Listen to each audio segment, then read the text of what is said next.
আমরা সেটাকে ধরে রাখতে পারি। এটা আমাদের জেনারেশন খানিকটা ব্যর্থতা হিসেবে বলবো, আমাদের পরের জেনারেশনের ব্যর্থতা। কারণ আমাদের পরের জেনারেশন যারা 25 বছর 30 বছরের জুনিয়র, তারাও কিন্তু এই প্রসেসের সাথে জড়িত ছিলেন। এই যে গণভোটের প্রসঙ্গটা এসছে কেন এবার, যে আমরা চাই না আমাদের দেশ আগের অবস্থায় আবার ফিরে যাক। আমরা চাই যে চেক অ্যান্ড ব্যালেন্সটা এমন হোক। কারণ শুনুন, একটা আমরা একটু লেখাপড়া জানা জানি, সবাই জানি যে একটা আপ্তবাক্য আছে যে পাওয়ার করাপ্টস, অ্যাবসলিউট পাওয়ার করাপ্টস অ্যাবসলিউট। এখন এই যে একটা ব্যালেন্স আনার চেষ্টা, এটা খুব গুরুত্বপূর্ণ। কারণ যখন সর্বময় ক্ষমতা কনসেন্ট্রেটেড হয়ে যায়, তখন সেখানে কিন্তু এই জনগণকে ইগনোর করা, ইচ্ছামতো সব কিছু করার একটা টেন্ডেন্সি সৃষ্টি হয়। এটা ইউনিভার্সাল। আমি কোনো দেশের নাম বলছি না, আমি অনেক পৃথিবীর অনেক দেশে ভ্রমণ করেছি, আমি সেখানে সেসব জায়গাতেও দেখে এসেছি। এটা যেন না হয়, সেটার উদ্দেশ্যেই কিন্তু এই গণভোট, যে আমরা চাই যে একটা ব্যালেন্স সৃষ্টি হোক এমনভাবে মানুষের সম্মতি নিয়ে। শুধু এই পার্লামেন্টে বসে আমরা তো অবশ্যই এগুলি সবই রেটিফাই করতে পারি। যেমন যে অর্ডিন্যান্সগুলি এই সরকার করেছে, সদিচ্ছা নিয়ে করা হয়েছে, প্রত্যেকটাই কিন্তু আবার পার্লামেন্ট যে নির্বাচিত হবে সেখানে যাবে র্যাটিফিকেশনের জন্য। কারণ না হলে কিন্তু সেটা আইন থাকবে না। এটা কিন্তু এখন আছে অর্ডিন্যান্স, অ্যাক্ট হবে না কিন্তু, আপনারা সবাই জানেন। তো একইভাবে আমরা তো আসলে একটা পরিবর্তন চাচ্ছি, আমরা কিন্তু দেশের সব আপামর জনসাধারণ একটা পরিবর্তন চাচ্ছি, যে আমরা আগের অবস্থায় যাব না, একটা নতুন ব্যবস্থা আসবে। সেজন্যই কিন্তু এই গণভোট। যে কারণে দেখুন, নির্বাচনে কিন্তু এই সরকার কোনো পক্ষ না, একদম স্পষ্ট এটা। আপনারা কাকে ভোট দেবেন সেটা আপনাদের ব্যাপার। দলগুলো আপনাদের কাছে, ভোটারদের কাছে হাজির হবে, ভোটাররা যাকে পছন্দ করবেন তাকে ভোট দেবেন, তিনি নির্বাচিত হবেন। সরকারের দায়িত্ব হচ্ছে এখানে দুইটা। একটা হলো যে নির্বাচন কমিশনে যে প্রতিনিধি আছেন, উনি খুব ভালো করে জানেন, সেটা হলো যে মানুষ যেন ভোট দিতে পারে, যেটা পারে নাই সে দীর্ঘদিন, সেই ভোট যেন সুষ্ঠুভাবে দেওয়া হয়, সুষ্ঠুভাবে গণনা করা হয়, এবং যে আসলে মানুষ যাকে ভোট দেবে সেই যেন নির্বাচিত বলে ঘোষিত হয়। এটা হলো নির্বাচনের দিক থেকে বিষয়। বাকিটুকু কিন্তু সরকারের দায়িত্ব না, কাকে ভোট দেবে সেটা মানুষের দায়িত্ব, মানুষ তাদের পছন্দ মতো ভোট দেবে। একইভাবে কে হাঁ দেবেন কে না দেবেন এটাও কিন্তু প্রত্যেকের নিজস্ব চয়েস আছে। কিন্তু এখানে কিন্তু সরকার সরাসরি জড়িত কেন? কারণ আমাদের এই যে সরকার, অন্তর্বর্তী সরকার, এটা কিন্তু কোনো স্বাভাবিক সরকার না।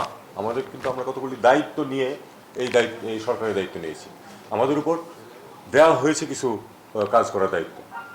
তার মধ্যে একটা হলো এই আপনার রিফর্মস করা, আরেকটা হচ্ছে বিচারের ব্যবস্থা করা, আরেকটা হচ্ছে নির্বাচন করে একটা নির্বাচিত সরকারের হাতে দেওয়া।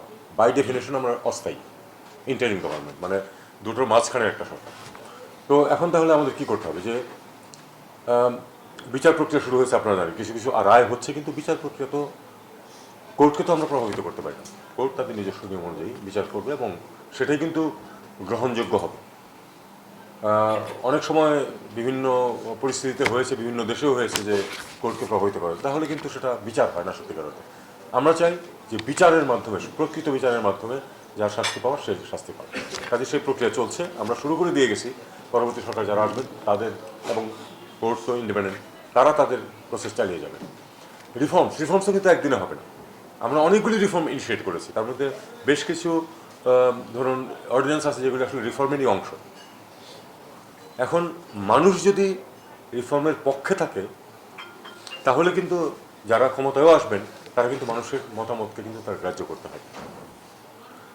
কাজে এখানেই হলো আমাদের বিষয়টা, যে সরকার, আমরা নিরপেক্ষ সম্পূর্ণ, কিন্তু এই হাঁ না ভোটের ব্যাপারে কিন্তু আমরা একটা সত্যিকার অর্থে একটা পক্ষ হয়ে দাঁড়িয়েছি। আমরা কিন্তু চাই যে হাঁ জয়যুক্ত হোক।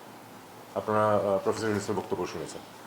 আমরা তো কাউকে বাধ্য করতে পারবো না, কিন্তু আমরা মানুষের প্রতি আহ্বান জানাতেই পারবো, এবং আমরা আহ্বান জানাচ্ছি যে যেন এটার পক্ষে যেন জনগণ মতামত দেয়। কারণ এটা অনেকগুলি মাথা একসাথে হয়ে কিন্তু এই তালিকাটা তৈরি করেছে। এটা কিন্তু আমার বা ওনার বা এরকম 2-4 জনের বিষয় কিন্তু না, অনেকের ইনপুটসের মধ্যে থেকে কিন্তু এই জিনিসটা এসেছে, রাজনীতিবিদদেরকে সহ। প্রত্যেকেই সব বিষয়ে একমত হবে এমন কোনো কথা নেই, এটা নাই হতে পারে গণতান্ত্রিক ব্যবস্থা, সেটাই স্বাভাবিক। আরেকটি গুরুত্বপূর্ণ বিষয় যেটা এই যে প্রচারণার জন্য খুব গুরুত্বপূর্ণ যেটা, সেটা হলো যে কত সংখ্যাটা 2 কোটির বেশি যারা কোনোদিন ভোট দেয় নাই সত্যিকার অর্থে।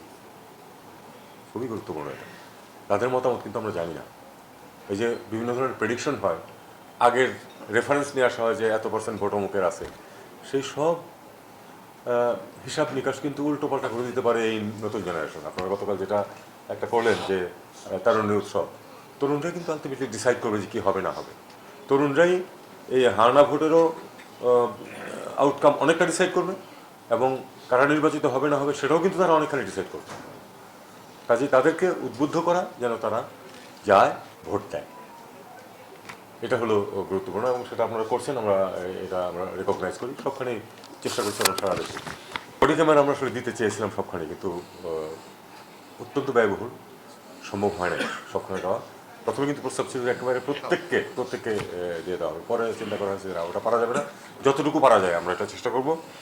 এবং যেই প্রত্যেক সেন্টারে যে আনসারের যেই ভূমিকা, সেটা খুব গুরুত্বপূর্ণ, কারণ তাদের সংখ্যাটাই সর্বাধিক।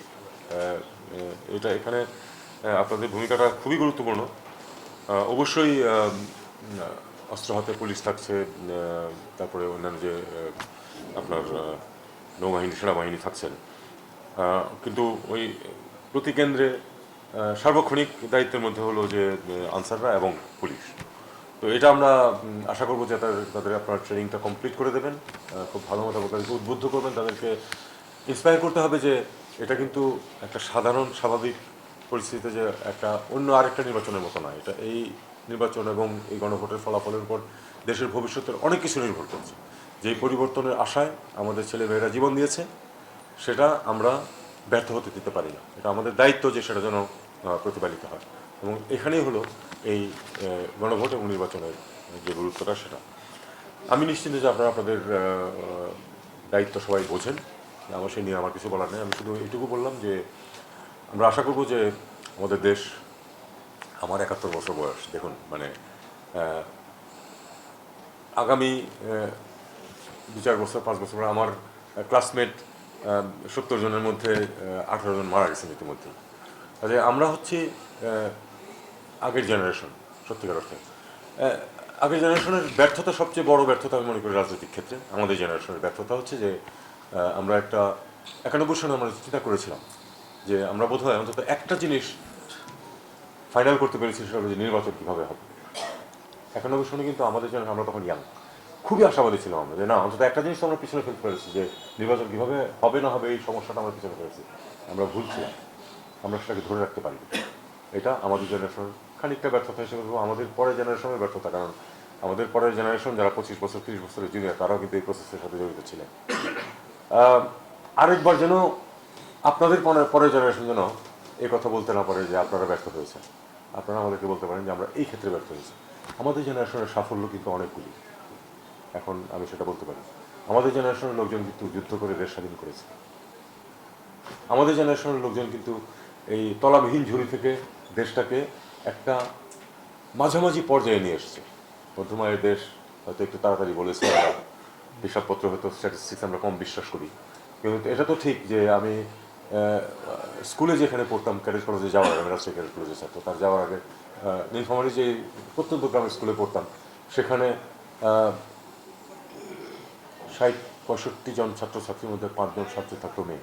সেই স্কুলে এখন অর্ধেকের বেশি মেয়ে। এটা একটা বিরাট বড় পরিবর্তন। সেখানে মানুষের গায়ে কাপড় ছিল না, পূর্ণবয়স্ক মানুষ নেংটি পরিবর্তন আমি নিজে দেখেছি 60-এর দশকে, সেটা কিন্তু নেই। প্রত্যেকের গায়ে কাপড় আছে, প্রত্যেকের পায়ে স্যান্ডেল আছে। তো এই অনেকগুলি পরিবর্তন আমাদের জেনারেশন এনেছে। আরও হয়তো পারা যেত, বিভিন্ন কারণে সম্ভব হয়নি, কারণ আমরা অনেক ক্ষেত্রে ব্যর্থ হয়েছি।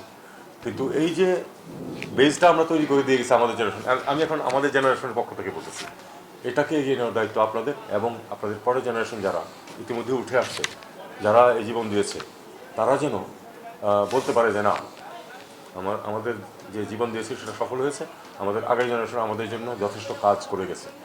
এটাই হলো আমার মনে হয় মূল জিনিস। এবং এই নির্বাচন এবং এই গণভোট সেটার জন্য একটা বড় পদক্ষেপ। এটাকে আপনারা যেভাবে হোক সফল করার ব্যবস্থা করবেন। এবং মিডিয়ার প্রতি আমার স্বনির্বন্ধ অনুরোধ, আপনারা একটা পজিটিভ ভাইব সৃষ্টি করা, সেটা সৃষ্টি করুন। আপনারা বিরাট ভূমিকা রাখতে পারেন। আপনারা মিডিয়া তো এখন মানে সত্যিকার অর্থে মাল্টিমিডিয়াতে পরিণত হয়েছে। সবগুলিতে আমাদেরকে এই দিকে নজর দিতে হবে। আর সরকারি কর্মচারী যারা আছেন তারা তাদের দায়িত্ব পালন করবেন নিরপেক্ষভাবে। আপনাদের প্রত্যেকেরই কাউকে ভোট দেওয়ার ইচ্ছা থাকতে পারে, ভোট দেওয়ার ব্যবস্থা হয়ে গেছে। কিন্তু আপনারা যে ভোট কেন্দ্রে বা তার আশেপাশে ভোট সংক্রান্ত যে দায়িত্ব পালন করবেন সেখানে যেন সামান্যতম কোনো ধরনের কোনো পক্ষপাতিত্ব অভিযোগ কেউ করতে না পারে, এটা হলো আপনাদের প্রতি আমার সব অনুরোধ হবে। আমরা একটা দুটো কমপ্লেন দু এক জায়গা থেকে পেয়েছি এবং কেন্দ্র থেকে কিন্তু সেগুলির ব্যবস্থা নেওয়া হচ্ছে, যে সরকারের কোনো কর্মী কোনো ধরনের কোনো ওই